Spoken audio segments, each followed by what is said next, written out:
দুই বোনকে সাথে নিয়ে শ্রাবণী মেলায় ঘুরতে চলে এলাম। প্রতি বছর শ্রাবণী মেলাটা প্রথমের দিকেই শুরু হয়, আর এবার শেষের দিকে শুরু হয়েছে। এখনও ভাদ্র মাস, তবু শ্রাবণী মেলা চলছে। এখন আমরা টোটো থেকে নেমে মেলায় ঢুকে যাচ্ছি। আমি যেখানেই যাব না কেন জলের বোতল একটা সাথে লাগবেই। প্যাকেটের মধ্যে জলের বোতল নিয়ে নিয়েছি, আর কিছু কেনাকাটা করব সেগুলো রাখতে হবে, সেই জন্য একটা প্লাস্টিক ক্যারি ব্যাগ নিয়ে চলে এসেছি মেলাতে ঢুকে গেলাম। আর এই শ্রাবণী মেলায় এত একটা ভিড় হয় না, ভিড়টা হয় সন্ধ্যের দিকে, আর আমরা গিয়েছি তখন রাত 9:30 বাজে, একদম ফাঁকা। দেখো কত সুন্দর দোকানপাট এসছে মেলায়।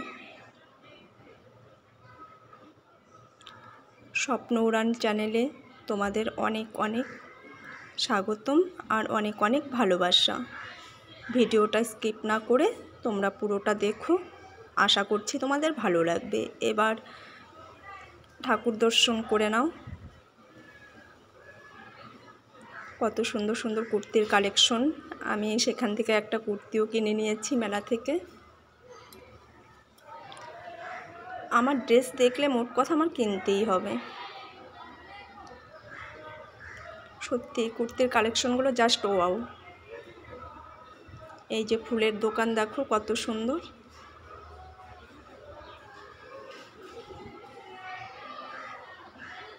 মেলাটা ঘুরে দেখো, আমি তো দেখছি, সাথে তোমরাও দেখো আমার সাথে। এই যে এই দুটো হচ্ছে আমার বোন। আশা করি ভিডিওটা তোমাদের ভালো লাগবে। কেমন লাগলো ভিডিওটা জানিও। আমরা 3 জন মিলে পুরো মেলাটা ঘুরে ঘুরে দেখলাম। এটা হচ্ছে একটা ব্যাগের দোকান এসছে। দোকানপাট প্রচুর এসছে, কিন্তু সে তুলনায় মেলায় একদমই লোক নেই। আর এটাই যদি শিবরাত্রি মেলা হতো তাহলে প্রচুর লোক থাকতো।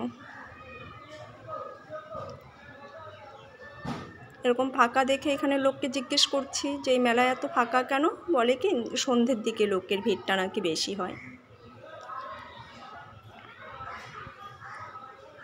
মেলায় আজ যাব কাল যাব করে যাওয়াই হচ্ছে না, তারপর বোনরা মানছে না, বোনদেরকে নিয়ে মেলা ঘুরতে চলে এলাম।